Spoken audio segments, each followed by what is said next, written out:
नमस्कार दोस्तों, मैं त्रिपाठी सर आपका स्वागत करता हूं अपने चैनल बाबा बेरोजगार न्यूज़ पे। और दोस्तों आज हम बात करेंगे UP triple SC junior assistant 55-12 की जो वैकेंसी है उसके कट ऑफ के बारे में आज हम चर्चा करेंगे। दोस्तों एग्ज़ाम हुए बहुत दिन हो गए हैं और आज हम बात करेंगे कि टाइपिंग कट ऑफ क्या होगा और फाइनल कट ऑफ क्या होगा। जैसा कि मैं सोच रहा हूँ और समझ रहा हूँ कि आप टाइपिंग में लगातार लगे होंगे, क्योंकि दोस्तों अभी हुआ क्या है कि आर ओ का पेपर हुआ है। और अगर आप आर ओ का पेपर देखें तो उससे आपको देखने में पता चलेगा कि जूनियर असिस्टेंट का जो पेपर था वह आर ओ से ज़्यादा टफ था।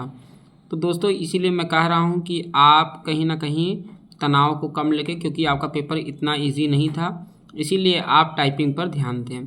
रही बात कि फाइनल आंसर की कि फाइनल आंसर की कब तक आएगी, तो दोस्तों जैसा कि आपको पता है कि आंसर की आ चुकी है। और यूपी ट्रिपल एससी चूँकि किसी भी काम को करने में बहुत ज़्यादा वक्त लेता है, तो उस हिसाब से आप ये मान के चलिए कि सितंबर लास्ट या अक्टूबर के 15 अक्टूबर तक फाइनल आंसर की आने की संभावना है।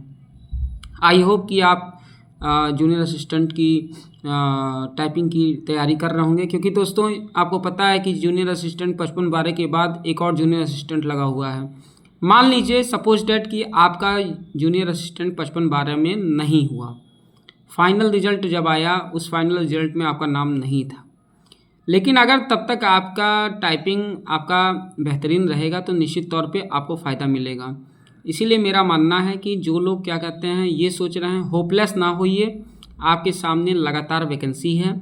और पेट 2025 भी आप भरे होंगे और पेट 2025 का भी एग्ज़ाम लगा हुआ है।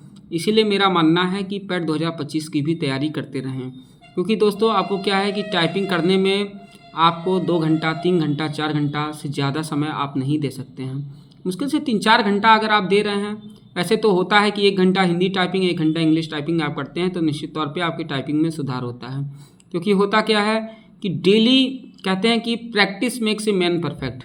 आप रोज़ाना अगर आप अपने काम को प्रतिदिन करते हैं तो उससे क्या होता है कि आपकी जो काम में वो निखार आता है और तारतम्यता बनी रहती है।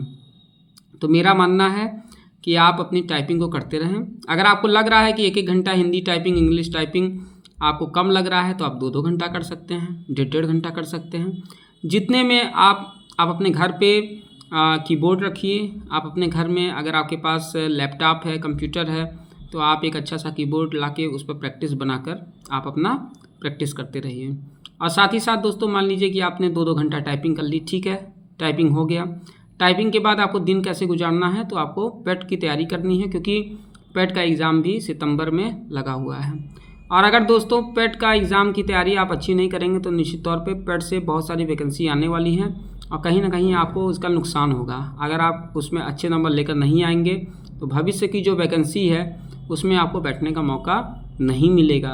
तो इसीलिए मेरा मानना है कि आप पेट की तैयारी करते रहें और साथ ही साथ आप अपनी टाइपिंग पे विशेष ध्यान दें। जो बच्चे आर ओ का पेपर देकर आए हैं वह इस बात को बहुत अच्छे से समझ रहे होंगे कि जूनियर असिस्टेंट का जो पेपर है, जो यूपी ट्रिपल एससी से पेपर बना रहा है, वह जो हमारे प्रदेश का आयोग है यूपीपीएससी, उससे भी ज़्यादा टफ पेपर बना रहा है। तो आप समझ लीजिए कि जूनियर असिस्टेंट मतलब उसका कट ऑफ कितना जाएगा, उसका कट ऑफ कम जाने की संभावना ज़्यादा है।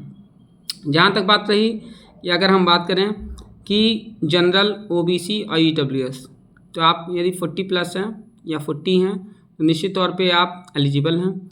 यदि आप एससी हैं और आपके 35+ हैं तो आप निश्चित तौर पे इस चीज़ के लिए एलिजिबल हैं।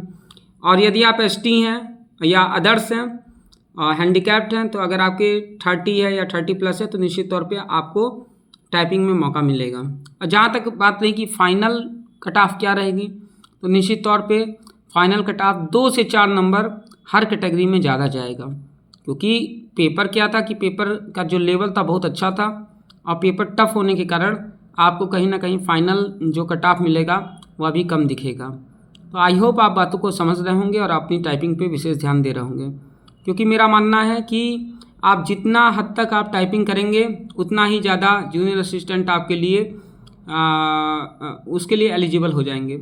क्योंकि दोस्तों बात यह है कि आप कितने भी नंबर लेकर आएँ और यदि आप टाइपिंग में जाने के बाद अगर वहाँ पर प्रॉपर तौर पे आप अच्छी टाइपिंग नहीं कर पा रहे हैं तो आपके नंबर लाने का कोई मतलब नहीं है।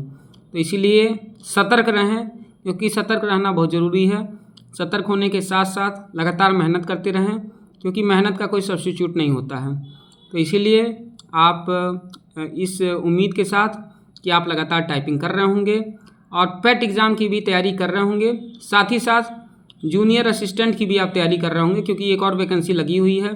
अब पेट 2025 से भी वैकेंसी आएगी जूनियर असिस्टेंट की। तो आप लगातार जब आप किसी चीज़ के पीछे लगते हैं तो निश्चित तौर पे आपको सफलता मिलती है।